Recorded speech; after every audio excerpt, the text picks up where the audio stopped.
Hey, beautiful people. Welcome to Tools for Using Tools Tuesdays. Just stopping in to do a actual, I guess, opening again regarding narcissism syndrome because I touched in on it briefly before, but I didn't feel like I was able to grasp the entire concept of potentially what this mental challenge is and how it impacts people and how detrimental it can be to lives as well. So I just wanted to give us an opportunity to just, put the subject matter out there again, go a little bit deeper into stuff. So yeah, tune in, guys. So beautiful people. I hope that everybody's having an awesome Tuesday today. I actually just wanted to go a little bit deeper. I am going to be I guess giving an opportunity to outline some of my personal perspectives on, hey, so I'm going to be sort of outlining some of my personal perspectives on narcissism syndrome and how we can actually navigate through the process of narcissism syndrome, because a lot of us, because we come from, situations, scenarios where we would have, had upbringing with parents who also have narcissistic traits. A lot of us, everybody actually has narcissistic traits. It's just a case of taking that narcissistic trait into a full-blown narcissism syndrome. And a lot of people are so quick to sort of be, on at someone and like just practically ridicule them for who they are, how they show up in the world. And we forget as well that narcissists aren't born that way. They are made by their circumstances. And I really wanted to give us an opportunity to see what kind of circumstances could potentially, take us from narcissistic traits to full-blown narcissism syndrome and how it shows up in our relationships as a result as well. And sometimes, for a lot of us as well, because we grow up in environments where we deal with parents with narcissistic traits, we are used to being in situations and relationships with narcissists. So we actually find ourselves a lot of the times in relationships with people that will feed off our energy. And that's really what a narcissist does in relationships because of their own challenges that they're not particularly happy with in their own lives. And they kind of feel as though they need to be able to feed off somebody else's energy, somebody else's vibrancy, somebody else's light, because they don't have enough within themselves to be able to navigate through whatever it is that they're dealing with on that day, at that part of the journey, for that week. And I really just want to sort of, again, bring, I guess, a light to the fact that narcissists are not born people. They're not born the way that they are. They are simply made that way based on their circumstances. So what do I mean by that? Okay, so if you think about, an only child, for instance, an only child can very easily go from narcissistic traits to full-blown narcissism syndrome. Why? Because they are used to being all about themselves. They're not used to learning how to share. They're not used to learning how to share the spotlight. They're not used to learning how to integrate with relationships with other people. All they know is about themselves. And because of that relationship that they have with themselves, there's an imbalance with them being able to have relationships with other people as a result. And what I do want to point out, this again is not their fault. It is their doing as far as them being adult narcissists, full-blown narcissism syndrome. But as a child, it isn't their fault that they may show up with narcissistic traits, because everybody has a tendency to be a little bit selfish. Narcissism is, if it can be utilized in a healthy manner, it can actually give a person an opportunity to really attain certain goals within their lives. It can actually really give a person an opportunity to be able to reach for the stars, as they say. And I think it's more a case of finding the balance between narcissistic traits and full-blown narcissism syndrome.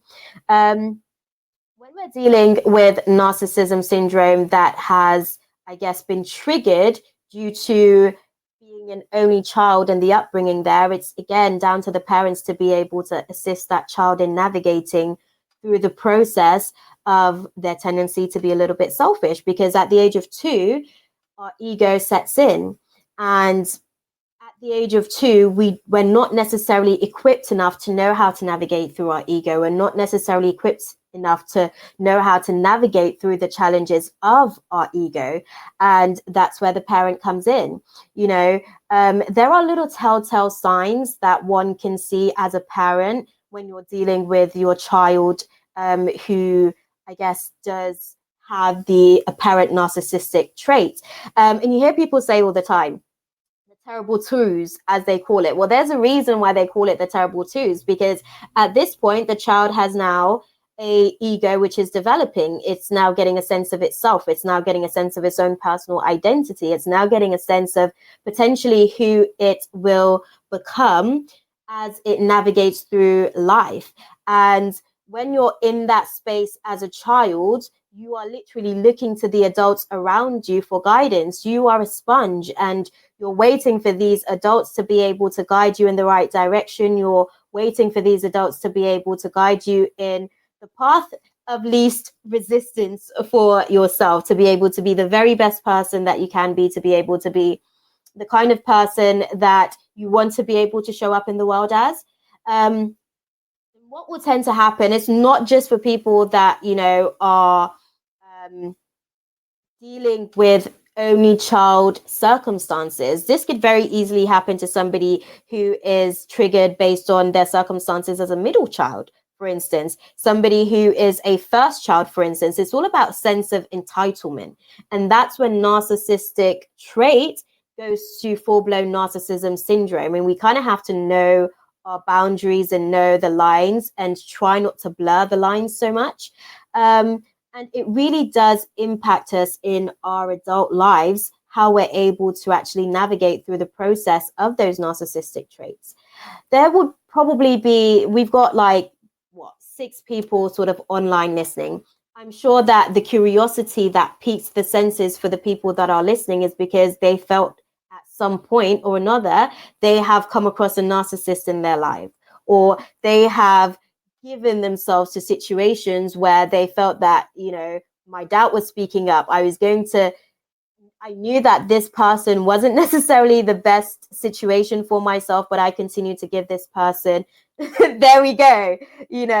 I'm sorry to hear about your boss. He or she was probably either an only child that didn't know how to deal with their sense of entitlement, middle child, or a first child, even a last child. It really is just one of those things. And I think what I'm even picking up from, that particular situation, bouncing flaps, is that this was somebody that feels like their sense of entitlement comes from their successes, and because they have achieved certain things in their lives, they are entitled to feed off other people's energy simply because it makes them feel good about themselves. It makes them feel like they are somebody. It makes them feel like they're worthy. And those are some of the things that we kind of have to consider when we're navigating through situations with narcissists.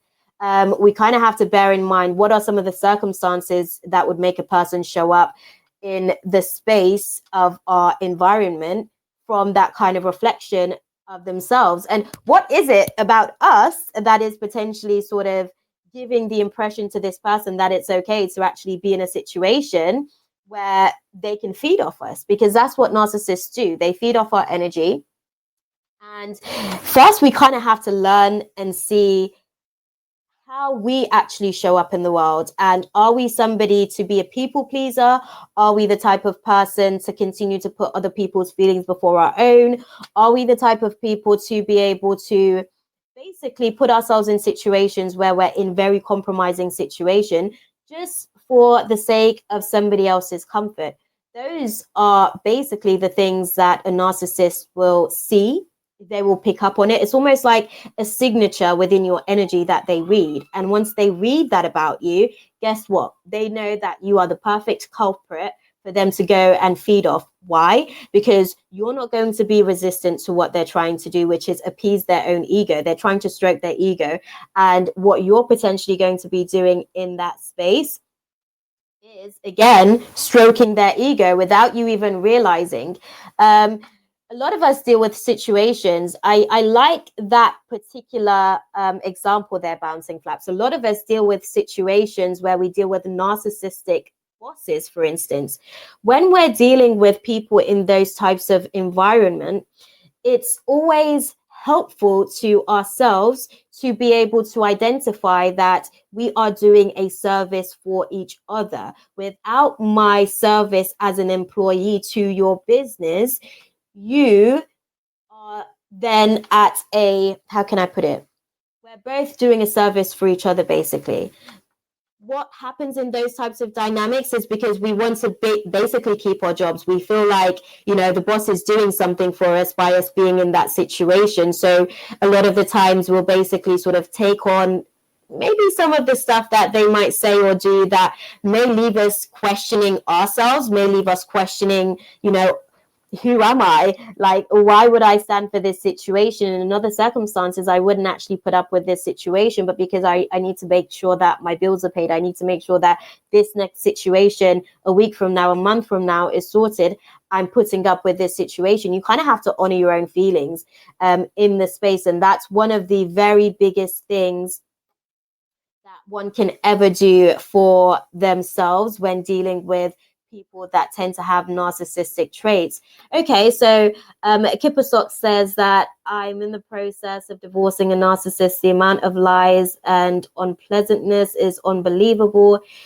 He is an only child and the son of a narcissist. This is what I'm saying, identifying the circumstances that creates these types of environment. Because he was an only child, he doesn't know how to put you first in a relationship. He doesn't even know how to cater to your feelings, not because he's a bad person, but he hasn't been taught to be a better person. And his parents didn't necessarily take the time to value his worth, to give him an opportunity to actually understand what it is about. Absolutely beautiful. Absolutely, Nika. It's all about honoring your priorities and honoring your own feelings in the space, because what you're doing there, Kipper Socks, I'm sure I can tell that you really sort of really tried. I'm an intuitive as well, so I can sort of pick up on the energies in this space, but I can tell that you really tried to see the best in this person. And that's a good thing because it speaks about your nature, but you have to do that in a very healthy manner. We have to do those things in a very healthy space, because what happens is that we continue to give people an opportunity to feed off our energies. We then don't have healthy boundaries in place for ourselves. We then don't have healthy boundaries to protect ourselves from people that only have an agenda to feed themselves in relationships.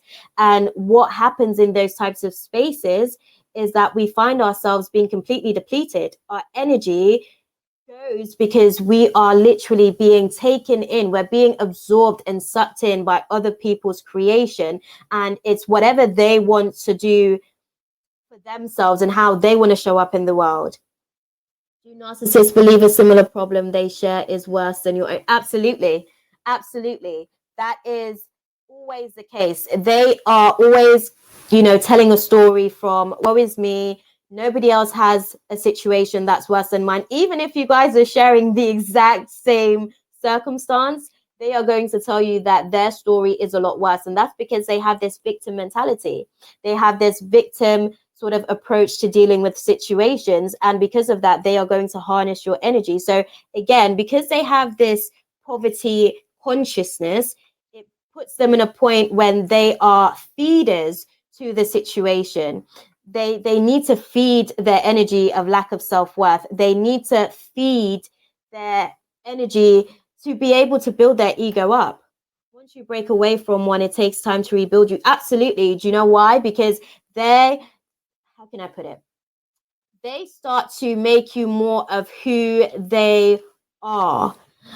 Absolutely. Victim mentality is very, very prominent in sociopaths. And it's a very easy line, guys. When we're talking about these type of mental ailments and mental challenges, it is really a challenge that people are going through to be able to navigate through trying to identify who they are. A lot of the times, we come into the world as sponges and we're really just trying to figure that out, and then we are misguided. We don't necessarily have the right guidance. And I'm not blaming anyone's parents. I'm simply saying that parents have a responsibility to be able to assist a child in navigating through the challenges of their egos, because this is where a child can easily go off tangent with a situation. And if they have the right guidance, it's a little bit easier for them to be able to sit into the space and talk themselves through how to actually be a better person, how to show up in the world aware of themselves. And in most cases, narcissists aren't actually aware of what they're doing to people. They're just aware of what they want. And that's their main and sole focus. And that is the only thing that is the driving force behind whatever it is that they're trying to create in that time and space. It's all about the narcissist and how they feel. Absolutely. How you feel is irrelevant to them. And that is, again, a sense of their entitlement. That's where they're creating the whole scenario from. They are saying that they're entitled to harnessing your energy. They are saying that they're entitled to lie to you. They're saying that they're entitled to make you feel less than who you are because they don't feel like they're in a great place today. And in order for them to get better, they're going to feed off your energy. They're going to tell you that you're not someone that is worthy of love. They're going to tell you, even not so much through their words sometimes they have a way to do it by their actions. And they can be very dismissive of people. And it's a very challenging place to navigate through. Parents are doing on-the-job training as a parent as well, so they can't be blamed for everything. Absolutely. And that's 110%, Nika. That's why I said to you that I'm not even trying to blame the parents for the situation, because I understand, like I said, we all have narcissistic traits, and it's easy to go from narcissistic traits to full-blown narcissism syndrome. So when the parents are actually trying to figure out how to be a better parent to you, their goals may not be the things that you need. They may be focusing, well, their goals may not be the things that you want, I should say, but they may be focusing on the things that they feel like you need, which is a roof over your head, clothes on your back, food to eat. They're just steady paying the bills and making sure that you are being provided for. And with that, a lot of the times, they don't necessarily even have the time for themselves to even be able to pour into their children the way that they need to, to help their child navigate through these things. So it's very, very much I chose this subject because it's such a taboo topic in society where, as soon as we sort of hear the word narcissist, we're like finger pointing and we're very quick to be like, they are the worst person ever. And that's not always the case. Like sometimes, a lot of the times they don't want to change, but sometimes they do. And when they do want to change, it's very, very difficult for them to change because guess what? They have developed a pattern of feeding off other people. They have developed a pattern and cycle where they are all about that instant gratification. And the only way that they're going to feel better about themselves is to be able to eat off someone else's energy today. That's just the way that these types of energies, because that's what it is. It's kind of like as a spiritual teacher myself, I sort of speak of it as a spirit, the spirit of narcissism. That's how we go to full-blown narcissism syndrome. If we feed the spirit of narcissism, we could very easily find ourselves going down the rabbit hole of narcissism syndrome. And guess what? We're in very toxic relationships where we are all about ourselves and we are all about what we need to do to be able to get a person to do what we want to do, and what that person wants to do for their lives is irrelevant. It's not about them. It's all about how we can manipulate them to do the things that we want them to do so that we can feel better about ourselves. And it's a very, very thin line, people. I think what I would probably suggest or recommend, I can't even advise anyone here, but what I would probably suggest or recommend is to yourself, honor your feelings. If you find yourself in a situation where you're dealing with a narcissistic person, you have to set healthy boundaries in place for yourself. Why? Because they do not know boundaries, and boundaries actually makes them feel very, very uncomfortable. And when I say boundaries, it doesn't mean if you tell a person that, okay, this is my tolerance level with this particular situation, and if you do it, this is the consequence. If they do it, you have to meet that consequence. You don't then just forget the consequence of the actual action, because guess what? They learn nothing from it. And you're now picking up where their parents has left off because their parents perhaps didn't have the time.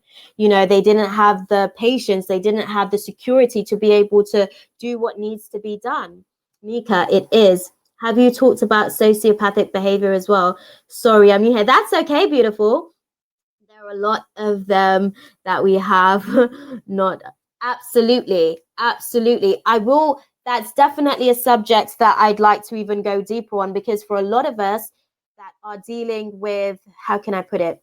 For a lot of us that deal with sociopathic parents as well, we draw that type of individual into our lives because that's what feels comfortable for us, which is why I even started off with this topic, because we are so, it's easy to talk about the narcissistic sort of traits, and we don't identify.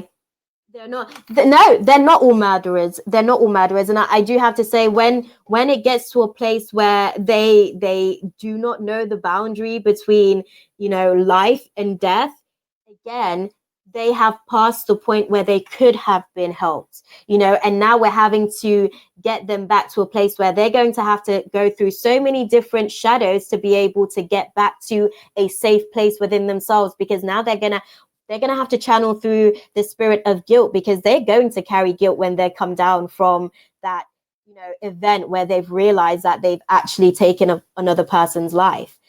I will definitely touch in on that for you, Nika. That will probably be the next subject, because I love where you're going with this.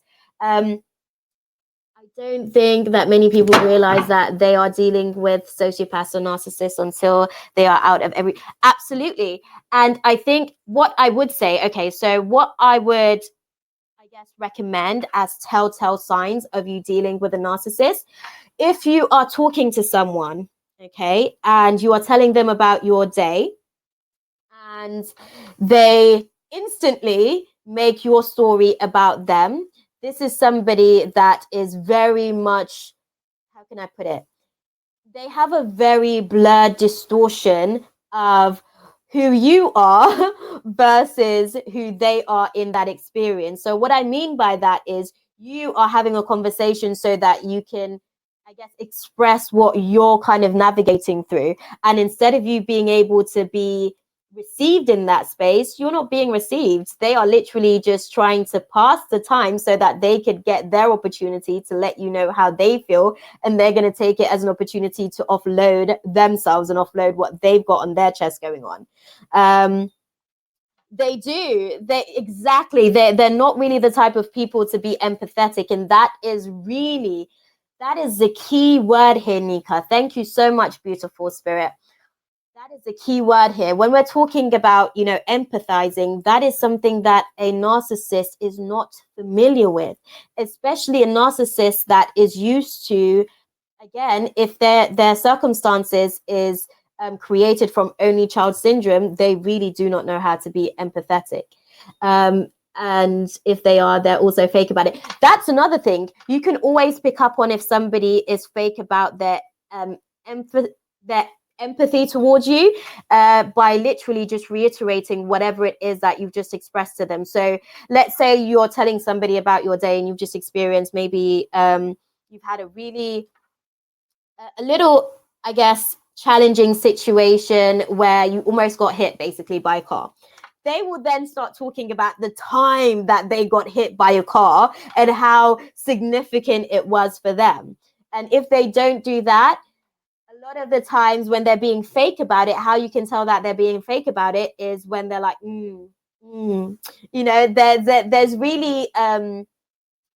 there's really no interaction in terms of what you're saying. So what that means is that they're actually having a completely different conversation in their mind. So they're not actually present in the conversation that you're having.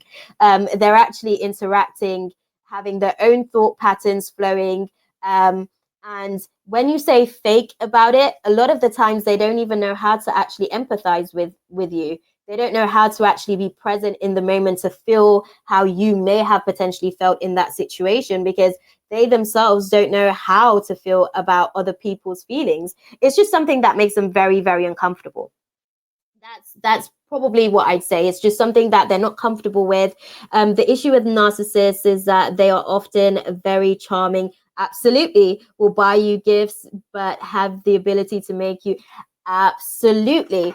See, this is the thing. When they buy you gifts, they are buying you literally. They're buying you. So whenever somebody gives you something, you always have to judge what is the intention behind it. And you have to use your discernment at that point to navigate through the process, because again, like I said, we all have narcissistic traits, and it's very easy to go into full-blown narcissism syndrome just by being just a little bit too manipulative, and then we go off into the deep end of narcissism syndrome.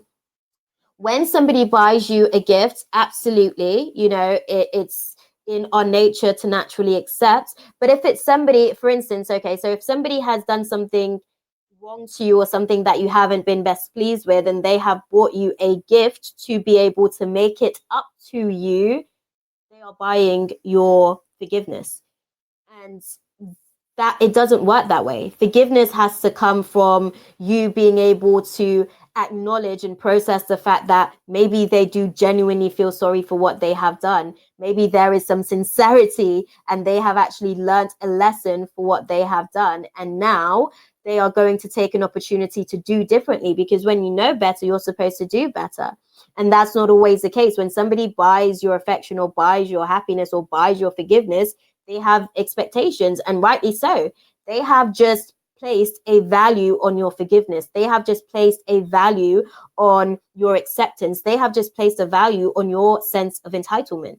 They have literally just placed a value on you. So when you are, receiving gifts from people, when you are putting yourself in a situation where you are taking something from someone and you're not particularly sure of their intentions, take a moment to yourself and sit with yourself and ask yourself, potentially, and even ask them, what is the purpose of this gift?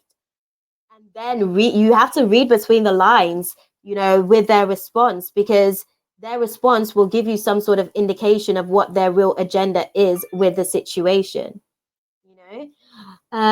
Nika says, well, I'm sorry you went through that. Every 2 minutes of my sexes I have no idea. I'm going to say this. In order to stop attracting, thank you, beautiful exes.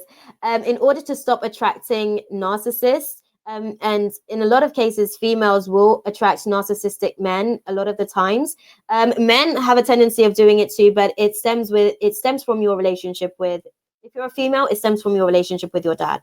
If you are a male, it stems from your relationship with your mum. So what I mean by that, so as a female, if you have a healthy relationship with your dad, the chances are you will be able to navigate through your dating life, finding healthy relationships with men. And I'm speaking from personal experience here. So I can tell you, yeah, he was a narcissist, but I did exactly that. There you go, Nika.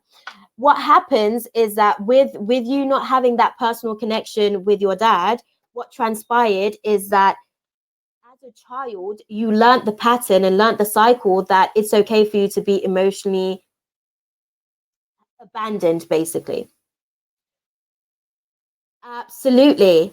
Because you learnt that pattern of emotional abandonment, you had no expectations going into a relationship where these men weren't going to be narcissistic towards you and feed off your energy and continue to feed off your emotions, because that's what it is. They continue to suck you in and bleed you dry, For men that find themselves in relationships with narcissistic females, that's because they were perhaps in a situation as a child where their mother was actually very controlling, and as a result, they are actually used to not having a voice. They're actually used to not having any sort of entitlement in their relationship, and it's all about what the other person wants. So they become feeders.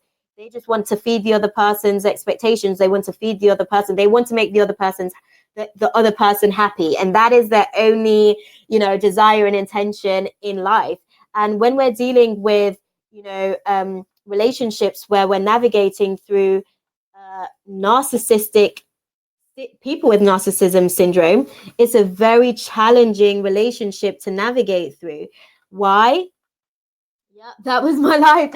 Absolutely. But the greatest thing that I can say to you there, Nika, you have the word was, which means that it is a past tense for you. It's a part of your past trajectory. It's not something that you're doing today. It's not something that you're, continuing to feed. You've learned your worth. You've learned that you don't have to continue to, be in situations where somebody is emotionally unavailable. And if they show up to be emotionally unavailable, you don't need to be in that space. This is the thing. When we're dealing with parents who were emotionally unavailable to us, we have to learn how to be emotionally available to ourselves. That is the way that we learn how to combat the narcissism syndrome. Beautiful, Nika. Beautiful. And I'm happy to hear that you're finally there on your journey. And I'm sure that it took a few, interactions with that shadow of narcissism. But guess what? You're at that place now where that narcissism taught you your worth. It taught you that there were certain boundaries that you didn't have in place. It taught you that you weren't going to put up and shut up with somebody else's lower expectations of them being able to meet what is your value that you're now placing on yourself. It's one of those situations, beautiful, where we really have to, firstly, when we're going into relationships as well, a lot of the times we find ourselves in relationships and we're going into it expecting for the other person to make us happy when we don't even know what it takes to make us happy in the first place.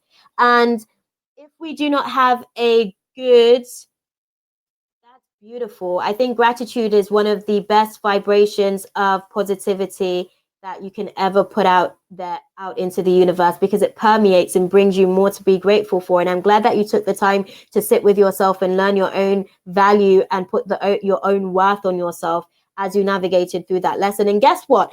Every single one of those people was a part of your breakthrough in life. They taught you something different about yourself each and every time. They taught you how strong you were each and every time. They taught you how valuable your light was each and every time. And now that you're at the place where you're no longer staying hostage within their shadows, you can actually give yourself a pat on the back and say, do you know what? I did that. And I learned so much about myself in the process. And having gone through it and learned my lessons the difficult way, I would never put myself through that again. And you know what happens with that as well? You then give that same lesson that you have learned to your children, and they then get an opportunity to not then be prisoner or held captive to somebody else's shadow of narcissism. Because when we're dealing with these people's, sense of entitlement, these people don't know how to be emotionally available for themselves. That is why they feed off your energy.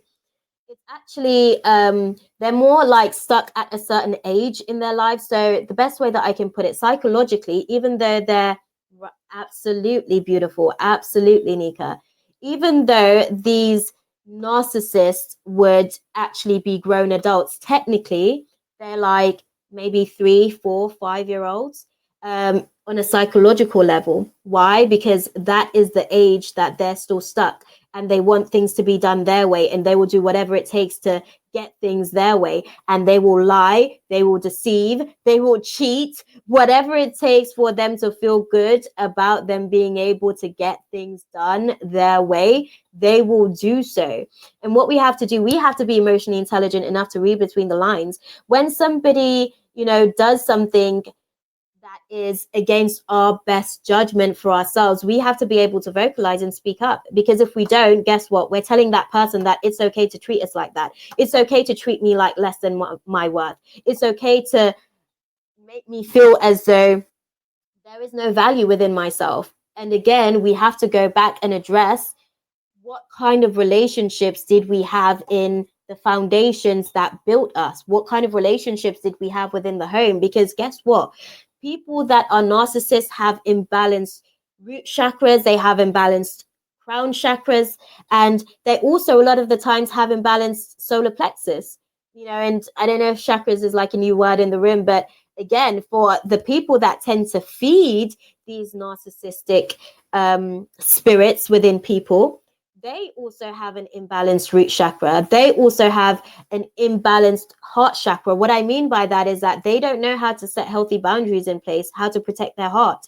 And what happens with that is that anybody can come into the space and feed off your heart. They can take your love and manipulate it any way that they please. They can take your love and use it to their advantage any which way that they please. And guess what they do with that? If you are not sure of your light, if you are not, standing in conviction of who you are, they turn you into a version of them. Isn't that about they turn you into a version of them? Now their shadow is feeding off you, and you're going to go and inflict the same wounds that you actually just dealt with from that person in your next situation. Hurt people hurt people. You're dealing with a narcissist at home, so you take that energy and you bring it into the workplace. You're dealing with a narcissist at work, so you take that energy and you bring it home with you. Like, it is one of those situations that really gives us an opportunity to become consciously aware of how we're navigating through the process, because what we don't want to do is continue. A lot of the times people take other people's actions personally, assuming that we're actually dealing with that person. We're not dealing with a person, we're dealing with a vessel. And that vessel is a container for a spirit.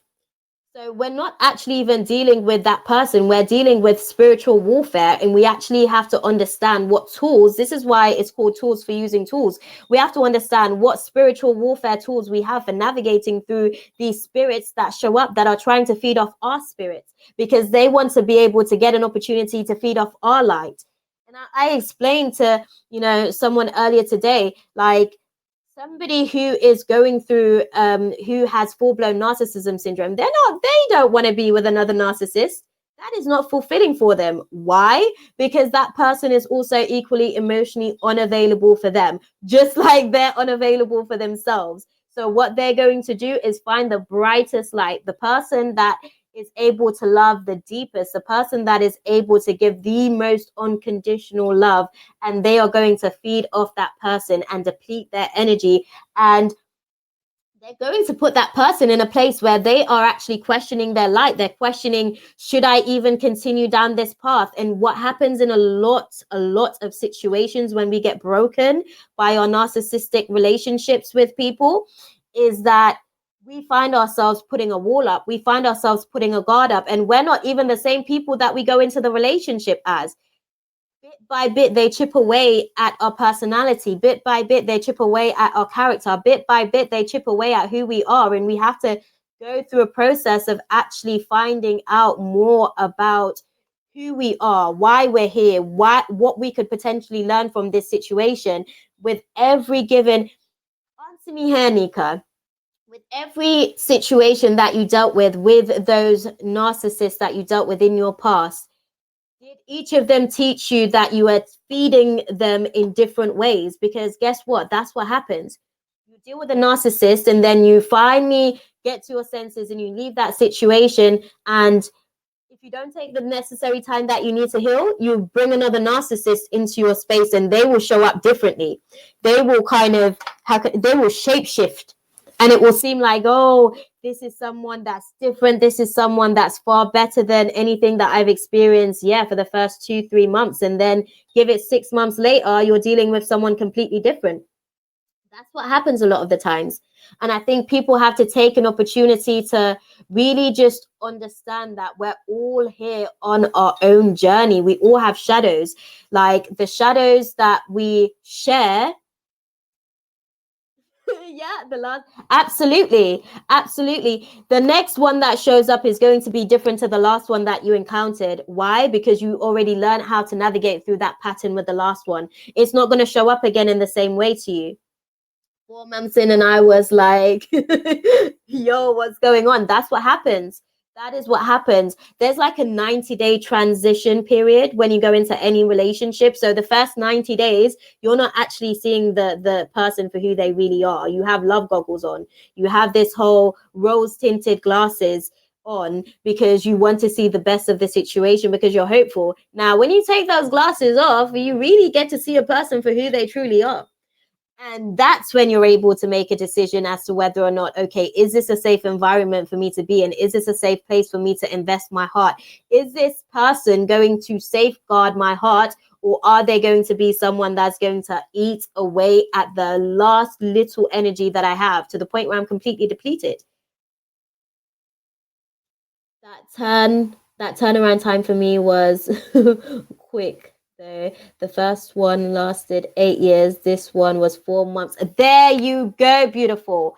There you go. And give yourself a pat on the back. And you know what happened? You learned what was going on in terms of the pattern between that yourself and that child within you. So when we talk about our shadows, we're talking about the belief system of the child within ourselves, our inner child. People talk about it, spiritual people talk about it all the time. They're always talking about the inner child situation. Guess what? Your inner child has a belief system, and that belief system may be outdated for the last 10 years, maybe outdated for the last 5 years, 3 years. We're constantly growing, we're constantly evolving. Who you are at 2, 3, 5, 10, 15 is not who you are at 25, 30, 40, 50 years old. And you have to keep going through a process of upgrading your default programs. And if your default program is still set to your, is the inner child related to our wants? Absolutely. The inner child is related to our wants, because the inner child, if you think about it, a child is all about instant gratification. The inner child, okay, I'm going to break this down for you, beautiful. The inner child concept. So there is a child within ourselves. The child would be the experiences that we had as a child when they have formulated a belief system. So the belief system is the things that we have gone through in our childhood that kind of, it molds us and conditions us into who we are becoming. And that is where we basically formulate our belief systems. And with that belief system, you kind of have to continue to teach that child that, okay, that belief system that you have no longer serves me. I'm an adult. You know, I no longer need to be looking at the situation from the lenses of my 7-year-old self. I no longer need to be navigating through this situation. I'm 25 now. I can't use my 7-year-old beliefs to navigate through this situation. My 7-year-old don't know how to hold down a job. My 7-year-old self doesn't know how to maintain security, especially if they come from a very chaotic home. There's a child inside there that doesn't even, if you come from a home that is filled with chaos and dysfunction, guess what? There is a part of you that is working against yourself to create structure, and that is your inner child. Why? Because that child is used to chaos and dysfunction. That's where she feels comfortable. That's where she feels most safe. That's where he or she feels like, this is what feels like home to me, because home was filled with chaos and dysfunction. And as you navigate through the process of letting go of those old beliefs, you will be able to integrate your new belief systems. And you have to go through a process of letting go of your default programs. It's important, because if you're trying to integrate your new programming into the situation, you will be literally conflicting yourself. It's like when they say you're your own worst enemy, yes, your child is fighting against your adult reflection of yourself, because your child is used to a certain experience, and that's what feels comfortable for them. Combating that, it is constant evolving. Absolutely. Absolutely. The child wants to stay where it is. The child wants to stay what feels safe, because if it gets vulnerable being in a situation, it may not know how to navigate through that. And the child just wants to feel like it wants to stay wherever it's going to be the safest for it. I'm going to answer your question going back to Kipper Socks. 23 years, I feel depleted and exhausted, but now I'm able to see what is going on. I'm able to heal and grow. Absolute. Good for you, Kipper Socks. Good for you.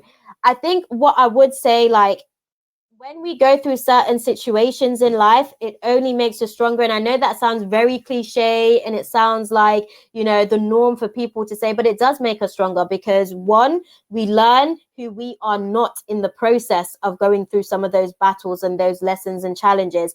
And two, when we see that lesson show up again, we can literally identify it, and we're like, nope, we ain't going to do this today. We ain't going to do this today. Instead, what we're going to do is navigate through the process based on what I've learned. Why? Because I know that this no longer serves me. I know that this isn't something that is going to be beneficial to me in the long run. You're saying, I think my inner child dominates over my discipline and commitments. I really suck in those areas. What I would say to you is that your child is not used to structure.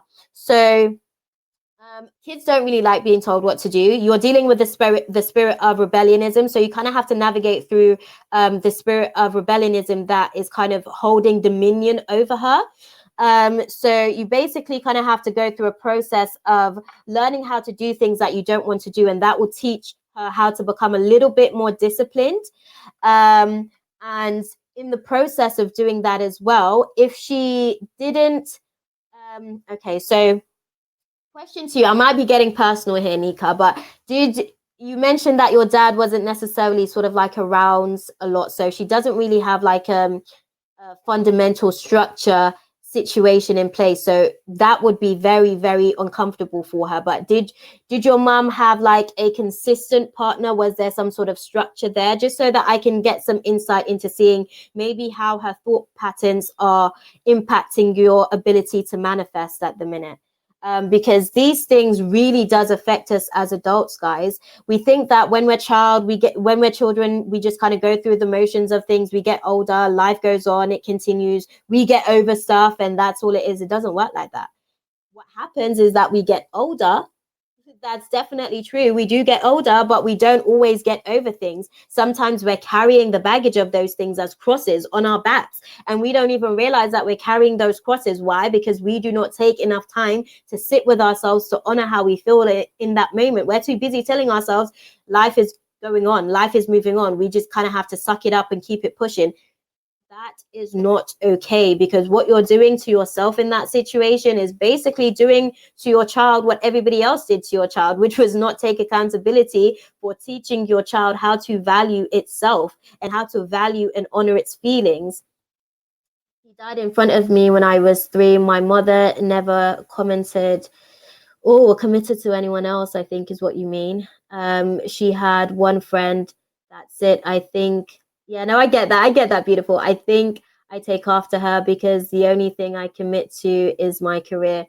See, I'm gonna say something, because again, reading intuitively in between the lines in terms of what you're saying there, I can feel the sadness on your heart. You're definitely happy with the fact that you're committed to your career, but I can feel the sadness of it feels like it's come at the sacrifice of other things, like a relationship, a healthy relationship.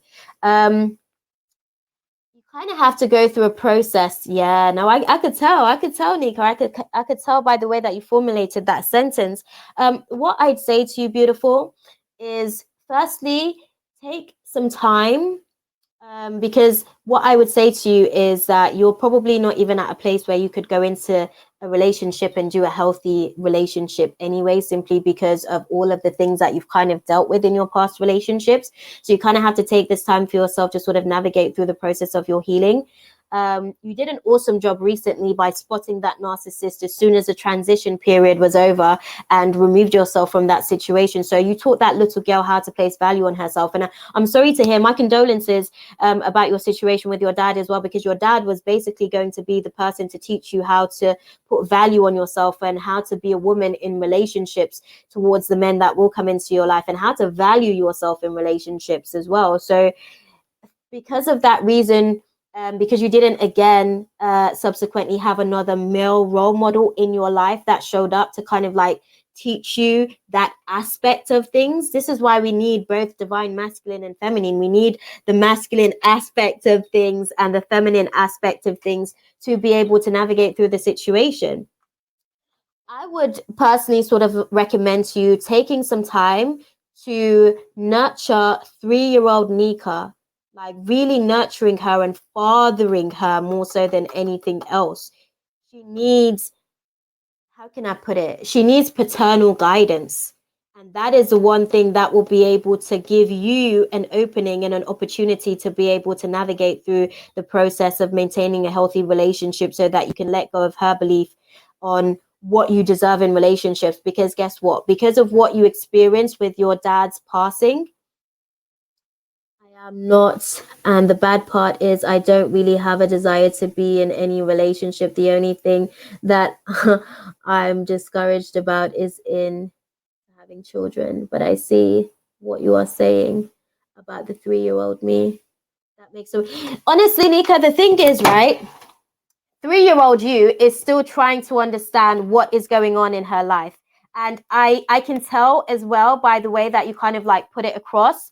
I don't know. I know that you probably learned as an adult what it meant to realize that your dad wasn't sort of going to be around anymore once he passed on. But I don't know how the adults around you took the time to explain to you what was happening during your dad's passing. Um, she has to be able to understand that her dad did not emotionally abandon her. He physically lost his vessel.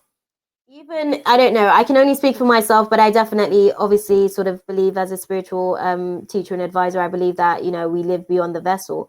So for me personally, even having a personal relationship with my dad in spirit, who I lost 10 years ago, she has to know that her dad has still been with her, and her dad has still wanted the best for her in life, and her dad has still wanted for her to really be able to show up in the world and place value on herself so that she can really understand how she's navigating through these situations. The thing is, when we're sort of, going through the process of some of the challenges that we face, it's easy for us to go back to our default program. That's why we have to know what the default program is, because that default program in our subconscious is what is creating and manifesting the external reality for us.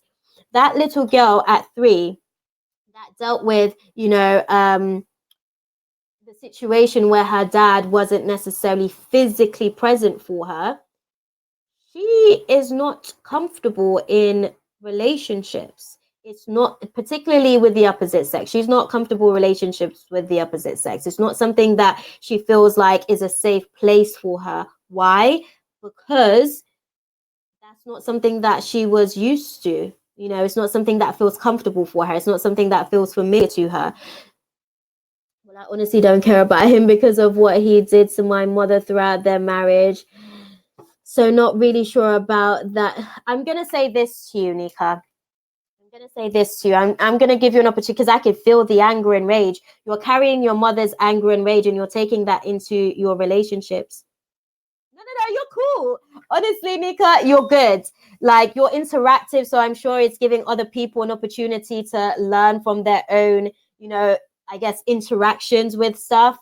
Thank you for sharing, because not a lot of people are, willing to be an open book. So thank you for sharing. The one thing that I would sort of say, if you're going to sort of be a little bit mute after this point, the one thing that I'd say is you're still having a relationship with your dad in his death based on, how can I put it? You're having your mom's relationship with your dad, not a father and daughter's relationship with your dad. You haven't, how can I put it? The way that you've just, yes, Nika, yes, thank you. The thing is, because you have basically put yourself in a situation. Exactly. That's why you're struggling to be able to have that emotional connection to men at the minute as well, because where you were having that relationship, that you were carrying your mom's anger and frustration for the relationship that she had with your dad. And as a child, because you carried that into your adult life, now you're in situations where you're carrying anger, resentment, frustration, and you don't have very high expectations of the men that you're going to sort of come across in terms of your romantic relationships. And with that, you're going to draw those narcissistic people in. You're going to draw those men that are going to feed off your energy. You're going to draw in those people that are likely to basically just not respect your worth at all, because you're still trying to figure out what that worth is. And if you can take yourself out of the situation and out of the equation where you're having the relationship that your mum finished having with your dad when their marriage ended, when their situation ended, it will give you an opportunity to be able to have a relationship with your dad. Because, and I find myself even getting emotional sitting in your space, Nika. What I see in that space is that there's a little girl that still has yet to have a father-daughter relationship, and because of that, it's very difficult for her to be able to have a how can I put it, a romantic relationship with the opposite sex, because she's still carrying the weight of her mother's issues with her dad into her relationship. The relationship that that your mother had with your father is completely different to the relationship that you're having with your dad. The way that he would have shown up in their marriage is completely different to the way that he would have shown up in your father-daughter relationship. Don't get me wrong, considering that he was able to disappoint her and let her down, I'm sure that he did some of that to you as well, because again, it's just a part of his character flaw that he's here to learn from, or was here to learn from. But the reality is, if you do not take the time to be able to give yourself an opportunity to have a father-daughter relationship, it really is going to continue to you're going to continue to feed the spirit of anger and resentment.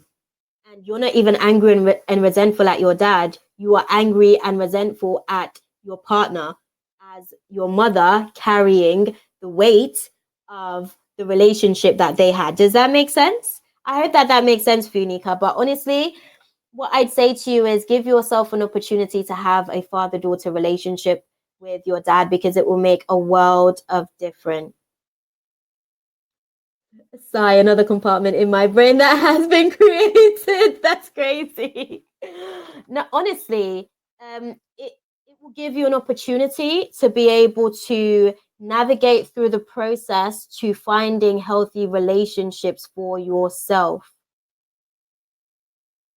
No, that's okay, beautiful. Thank you for sharing your story, man.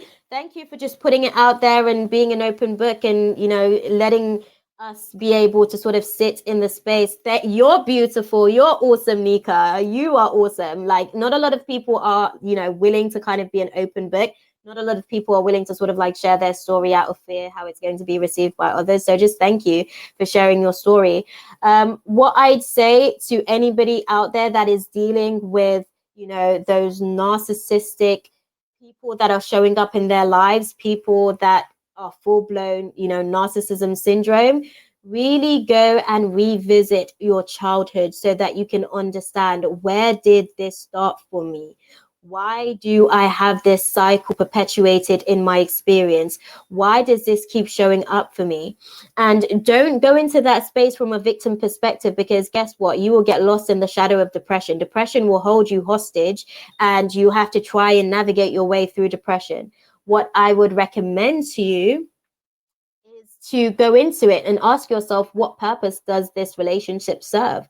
What purpose does this relationship serve over my life, over my higher consciousness, over my next best version of myself that is being manifested in this space? And that will give you an opportunity to see some sort of clarity in the space, and it will give you an opportunity as well to just be able to live in your best light, because a lot of the times we fall short to this narcissism syndrome because they feed off our energy, and then we become hurt, and then we lock off our hearts, we shut down our hearts. That's probably even the last thing that I'd even sort of say in the space to you, beautiful Nika. Don't shut your heart off because of what you have experienced. And the story doesn't have to continue to be the same story that you have experienced in the past. This could be an opportunity for things to change. This could be an opportunity for things to be different. This could be an opportunity for things to really be a turnaround in your life. But first, you have to be willing to tell the story differently. So you have to be willing to tell the story from the lens of a father having a daughter, having a relationship with her dad, and what that's like. And what it does, because even for myself, when I went through my own relationship with my own narcissist, it shut my heart down. And I remember I kept saying to you, absolutely beautiful. That's all you can do for yourself. What I'd say, when you kind of go through a process of shutting your heart down, you shut your light off, and you don't even realize it. And when you do that, it kind of gives you it puts you in a situation where you continue to call dark people towards you as well, because it's almost like you're now, without realizing, you're vibrating and resonating on that frequency. That is now your vibration. And in order to transcend that, you actually have to transmute that shadow into a light. And the only way to do that is to be able to open back up your heart, because your heart is the most powerful of all of the chakras. It's the most powerful of any of the energy vortex that we have. and your heart actually radiates up to 10 feet outside of the body. So whatever vibration you are emitting from the heart is actually being picked up at least 10 feet away from you. So just bear that in mind, because if your heart is going through a process, definitely give yourself the time that you need to heal, give yourself the time that you need to, transmute that negativity and turn it into a light. But what you don't want to do is keep your heart on shutdown, keep your heart on lockdown, because it's just going to continue to bring other people that are equally emotionally unavailable to you. And it will only continue to make you feel even more hurt. It will continue to make you feel even, more like, what have I done to deserve this? And it will take you into poverty consciousness and take you into lack perspective. So just thank you guys, man. Thank you guys for tuning in. Thank you guys for listening. Thank you guys for stopping in. I do want to give you guys some tools to be able to navigate through the process, to kind of help you guys, navigate through the narcissism trait versus the full-blown narcissism syndrome. So because narcissism kind of takes place with imbalances in the root chakra, crown chakra, and solar plexus, I just want to make a few recommendations of some, I guess, things that, you can do to be able to kind of keep things, I guess, in a balanced state. I'm really asking if you don't mind answering, but when I'm out here in my city, Phoenix, I hear this teaching a lot. What is it? The teaching, what is cool when you speak about vortex? It is cool. Okay, new age movement. I guess it is kind of a new age movement, Joshua. I guess it is kind of a new age movement, but it's something that's actually been around for yonkers. It's actually something that the ancients were practicing. I'm talking about the energy vortex. I'm speaking about the chakras. If it's a new word in the room for you, Joshua, your chakras are basically your energy body. You have 8 main chakras. People talk about the 7 main chakras, but they don't include the nasal chakra. So the 8 chakras that we generally have are the root chakra, the sacral chakra, the solar plexus, the heart chakra, the throat chakra, the third eye, and the crown chakra. And each of these chakras processes information on a different level. Like for somebody that struggles with attaining financial wealth, they struggle with imbalances in their root chakra, and they have to learn how to set healthy boundaries in place with their relationship with money, because their belief systems that they, I guess, learned in the home may no longer be conducive to the environment that they're living in. So our vortex, basically our chakras, our energy vortex that processes information within the actual physical avatar body that we have. Because I think for a lot of us, we see the avatar. I actually started learning about this in church. Interesting. That's awesome. I'm glad to hear that they're teaching this in church, Nico. I don't know what church you're at, but I'd love to join. I didn't know that they were even sort of teaching it in church, but it's very, very important, because we need to understand how we manifest. And that is literally the process of us being able to manifest. The information comes in, and then our chakras process the information. And depending on how we process the information, guess what? The chakras gets blocked. It's like an energy vortex. It's like a wheel that keeps churning. That's crazy you said that. Wow. Keep this Thank you, Joshua. Thank you. Another thing as well that we tend to find, like when we're dealing with imbalances in our chakras, it's because there are shadows over our chakras. So for somebody that is dealing with an imbalanced solar plexus, they were used to pleasing their parents, basically. So they don't even know what they want in life. And because of that, they have continued to please other people, because that is now the program of your solar plexus. That's what your solar plexus is programmed to do. And you kind of have to go through a process. That's why I was talking earlier about going through absolutely, Nika. It is crazy. It's absolutely crazy. And people need to take the time to really teach their children these things, so that the children don't have to continue to perpetuate the same cycles that we have. Because when we go out there into the world and then we start to get fed off of people because our parents don't necessarily have the information. I can't even blame them because, again, this is an information that was readily available to them at some point, and it's not even information that is encouraged so much all the time. It just depends on where you are to pick up on the information. But even somebody that has low self-esteem has difficulty speaking their personal truth, which means that they have an imbalanced throat chakra. One of the things that I'd recommend for an imbalanced throat chakra is soda-like crystal. I'd recommend drinking chamomile tea because chamomile helps you to balance your solar plexus and speak your personal truth. And I would probably also even recommend, as far as an essential oil for the throat chakra, I'd probably recommend peppermint because peppermint gives us an opportunity to clear any sort of fogging from the actual throat. And I've gone off on a tangent here, speaking about the throat chakra, but I just wanted to give that as a perspective for you guys to kind of just sit in the space. I do have a website, beautiful Nika. I do. My website is www.consciously. I'm going to, you know what, let me put it in here for you guys. And I even speak on a few things on my blog that isn't really like conventional information, if you will. But really, like, if we can take the time to just help ourselves, that's okay, beautiful. Thanks for asking. If we can take the time to just help ourselves, it would do such a benefit to the rest of the world. So for people that are like trying to keep themselves away, I guess, or free from narcissists, you've got to help to balance your root chakra, solar plexus, and your crown chakra. So some of the things, I've got a few things that I want to sort of recommend for you guys. So some of the herbs that I'd probably recommend for those of you guys that wants to utilize herbal remedies. There's also affirmations that you can use as well, and I'll probably make some suggestions on those as well at the end. But for the herbs, I'd probably recommend for the crown chakra, Gotu Gola.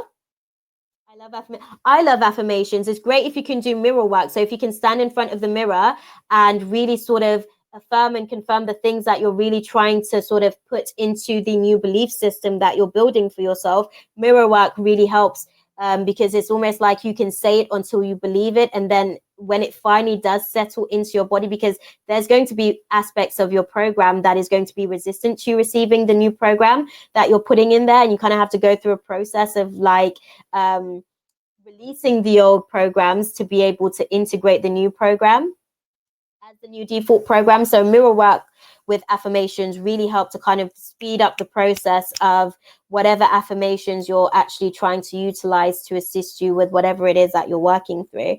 But Gotu Kola is for the crown chakra. Lotus is also a very good one for the crown chakra, and periwinkle is a great herb for the crown chakra. You just opened up a whole other box. That's okay, beautiful. That's okay. It makes a difference when we can sort of stand and affirm in front of the mirror, because if you're uncomfortable with it, you'll be able to see that in your face in the mirror. And then you know how to navigate through that resistance. You have to keep saying it and saying it until you believe it. And then once you believe it, you'll also then be able to see that opening within your vessel as well. So it's a process, man.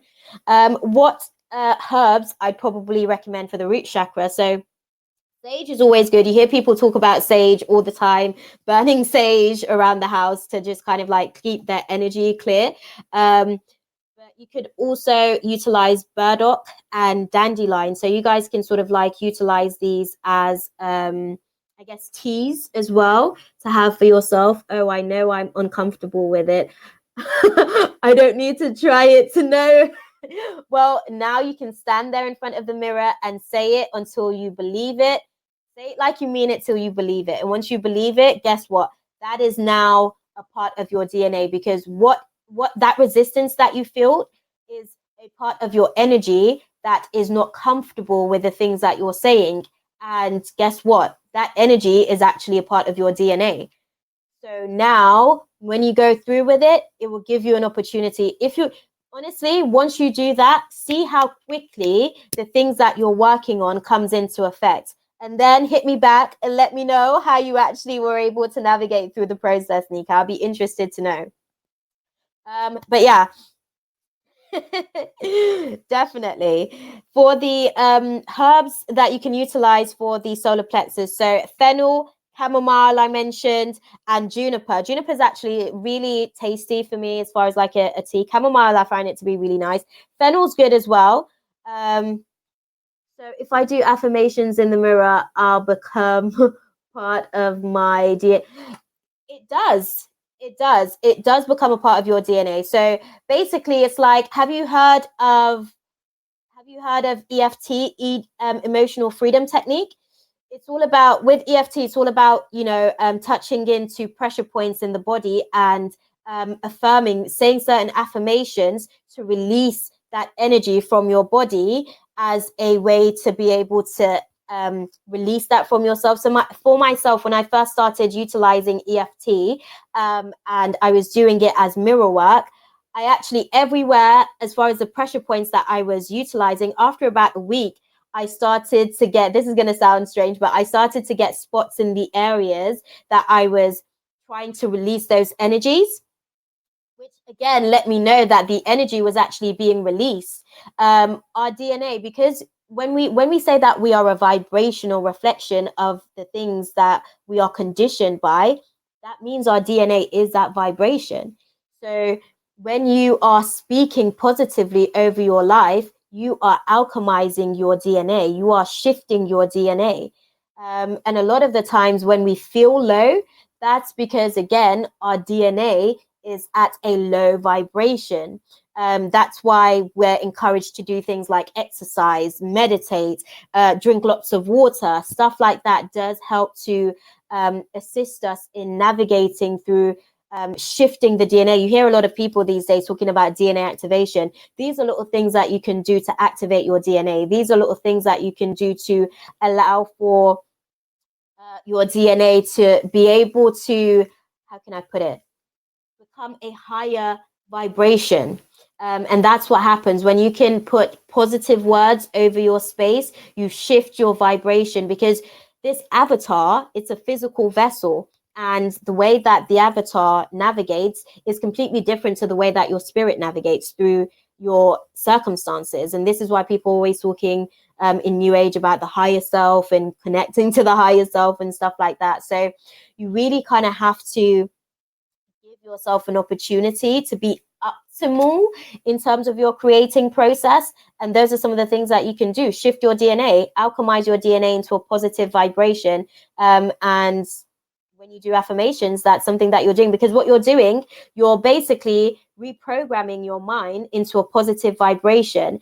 And when you tell your mind something new, your mind then tells your body something new. It's kind of like how people trigger the placebo effect a lot of the times when they navigate through certain circumstances that they're going through. It's no different. It's kind of the same process, because the mind tells the body what to do, but the heart actually tells the mind what to do. We kind of have to find the balance of heart and mind experience. So, when we're saying certain things, like Nika was saying earlier, that, she knows potentially that she doesn't quite believe all the things that she affirms, because it's not there, because the heart is still resistant to receiving what it is that you're trying to say. The mind is no longer in a place where it's going to be able to register what you're trying to program it to do. And now it is going to have resistance to being able to actually transmute the actual DNA.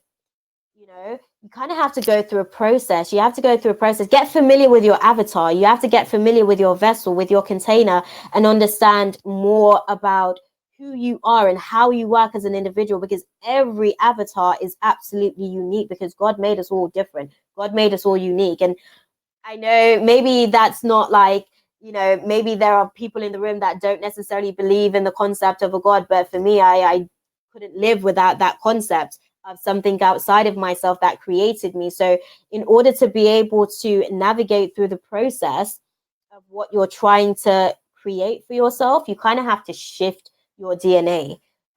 And then it's not as difficult, because we're a society that is taught to, work hard to be able to get what we want.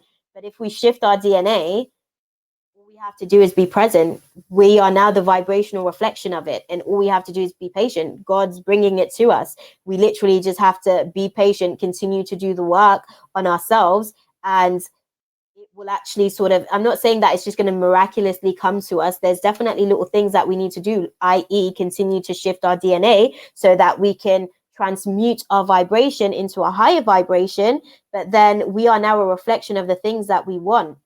That's why they say, awesome stuff.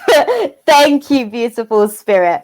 I think when we say, God doesn't give us what we want, God gives us what we need. God gives us what we need because we have to then, shift ourselves into a higher vibration. When we shift ourselves into a higher vibration, that's the work that we need to do. God gives us what we need to be able to work and shift ourselves into that higher vibration. And then guess what? Once we do that, we get what we want because we've done the work to be able to get to that place. And it's a really, really challenging job. I'm not going to lie. Sometimes, you will get times where you go into the shadows, you go into the darkness of yourself, and you just feel like giving up. You feel like quitting. But you know what? That's when you say a prayer. That's when you meditate. That's when you speak some positive affirmations over your life. That's when you basically try to dispel your old belief system that you are not worthy, that you can't do this, that you're incapable of doing that. It really is a case of just trying to navigate through some of our negative talking about ourselves and our negative thought patterns that we are used to creating from, basically. But yeah, I'm gonna stop talking. I feel like I went off on a tangent, but I'm gonna sort of go back into No, absolutely beautiful. Absolutely. What I'd say as well in terms of like some oils, some essential oils that I can recommend in terms of navigating through strengthening your crown chakra, your root chakra, and your solar plexus. I definitely recommend lavender. Lavender is an amazing essential oil to utilize for most things, to be fair. If you suffer from anxiety, it's great for that. If you suffer from depression, it's great for that. Like, it's a really great essential oil to utilize, especially if you suffer from insomnia as well. You can either sniff it, you could put it in a couple drops of it in a diffuser. Absolutely beautiful. Absolutely. I think as well, frankincense. Frankincense is really, really great. It's a powerful essential oil. I'd say that it's a powerful essential oil to kind of keep us elevated in higher spirits and keep us motivated, if anything. And it's also great for migraines as well. Frankincense, just a drop of frankincense under the tongue helps for migraines. And a lot of the times when we're experiencing migraines, it's because we're sort of overthinking and we're not closing down files in our mind before we move on to the next thought. And then our avatar is trying to process everything all at once. And it's just a lot for us to navigate through. So frankincense, and then jasmine is another oil that I'd recommend for the crown chakra, which is awesome as well. In terms of the root chakra, I'd probably recommend clove, which is a really, really powerful essential oil to be utilized. You can utilize that just popping a little bit of that somewhere on the base of your spine for the root chakra really does help. Rosemary is also awesome as well. Myrrh is great. When the three wise men showed up for Jesus's birth, they brought frankincense and myrrh. So Jesus was already protected, guys. He had the basics of whatever he needed, or at least his parents had the basics of what he needed to be able to navigate through the shadows. And then for the solar plexus, I guess some of the essential oils that I could recommend is ginger, black pepper, and geranium. Any one of those are very, very powerful for the solar plexus. Absolutely powerful. And it will give us an opportunity, because the solar plexus is all about willpower. It will give us an opportunity to navigate from our own free will versus us having to navigate based on other people's expectations over our lives. Okay. And the final, I guess, tool is crystals that can be utilized. For anyone that sort of feels like that may not be for them, or that's a step too far, crystals are literally it's just a sort of spirit. Say that last part again. The black pepper. Okay, so black pepper, that's an essential oil. So you can use black pepper essential oil to help you with the solar plexus activation as well. And the solar plexus is basically to help you navigate from your own free will versus you having to be basically harnessed. Other people can harness your energy if your solar plexus is off, and they will make you do things that you don't want to do, and they will manipulate your energy. So black pepper, ginger, and geranium are the three essential oils that I'd probably recommend for that one. And for crystals, for the crown chakra, I'd recommend amethyst, which is great for spiritual protection. Crystals basically align themselves to your particular energy. That's okay, beautiful. They align themselves to your particular energy. So amethyst, you'll tend to find that your crystal will basically probably change shapes. Sometimes my crystals have changed shapes over time.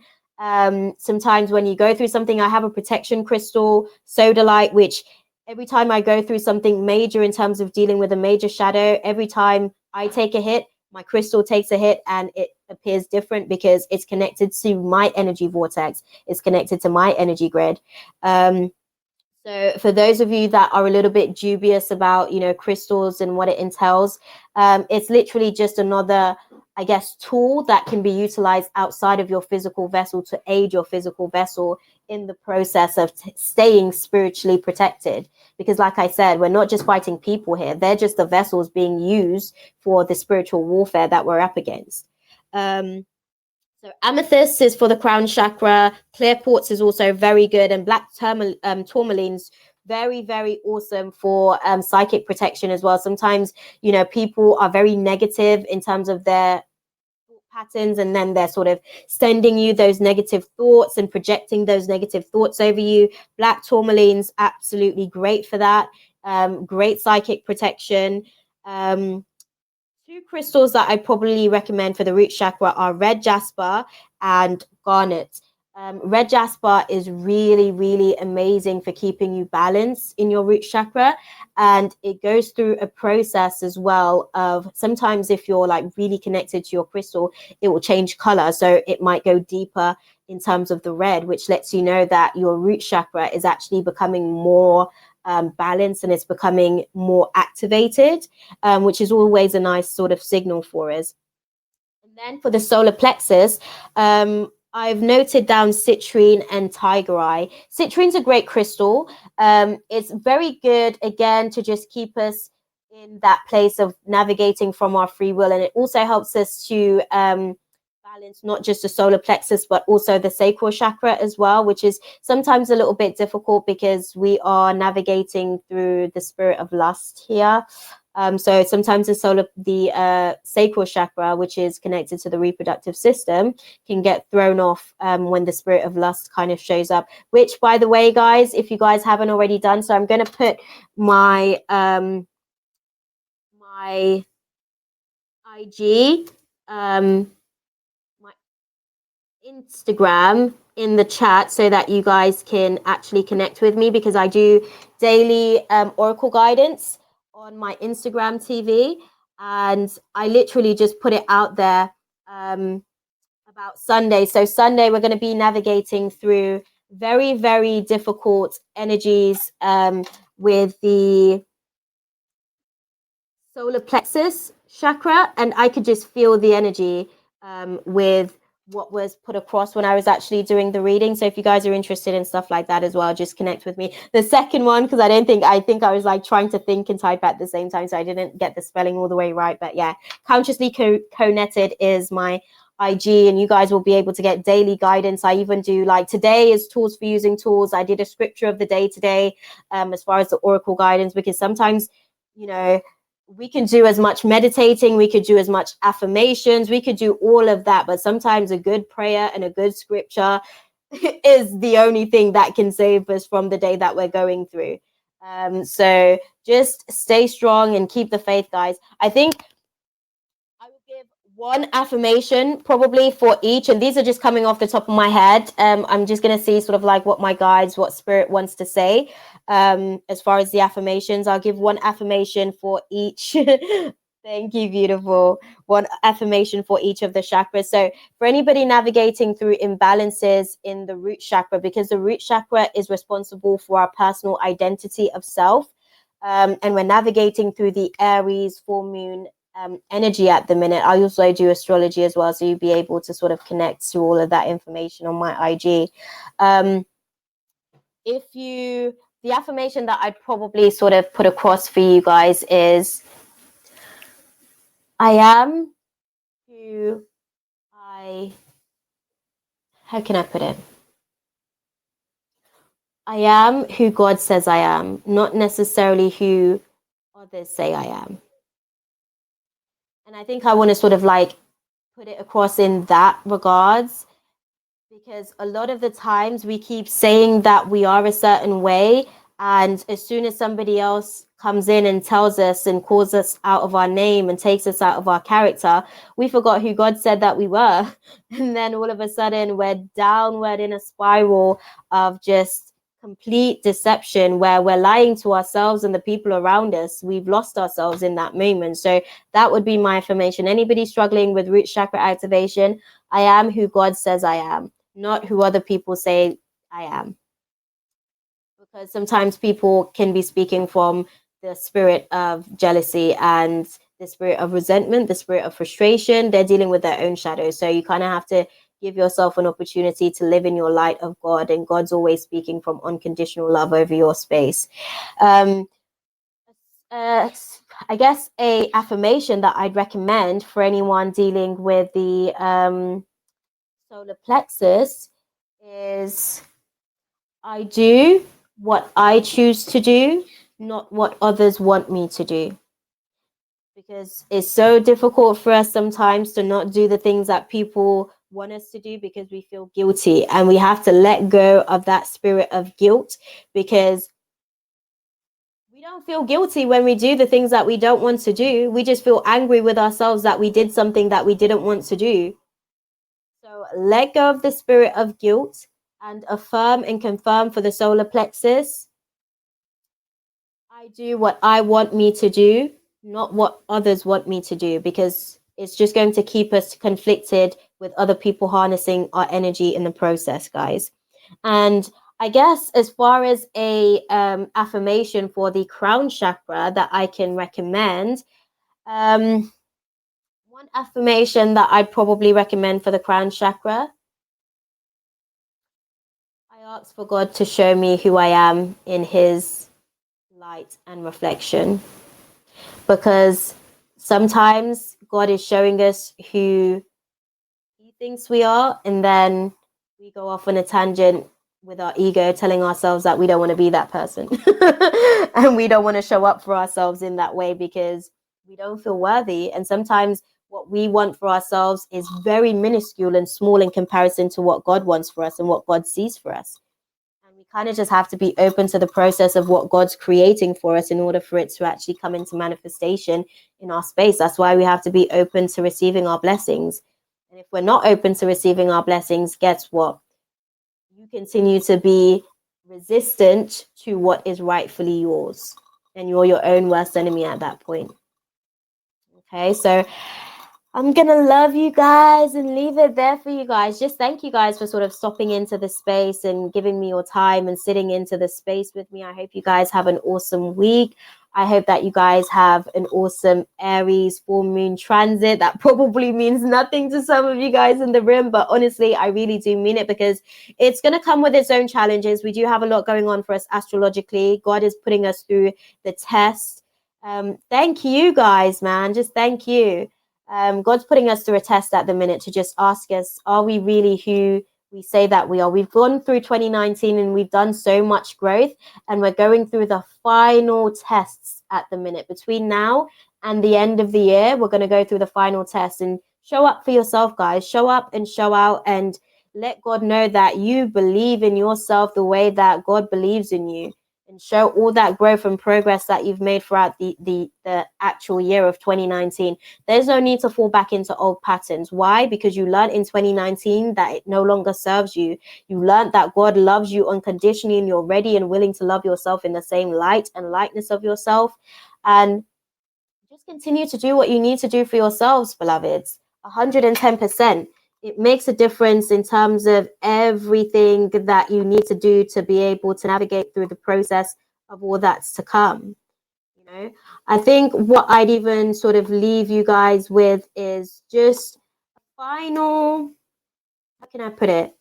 A final little parting link where you guys can connect to me on all of my other social media channels and stuff. If you guys want to sort of connect to me, reach out to me. But I'm sending you guys all love, man. I'm sending you guys love, light, and positive intentions as always. And God bless. God bless, awesome people. I'll catch you guys in the next one. Okay? Mwah.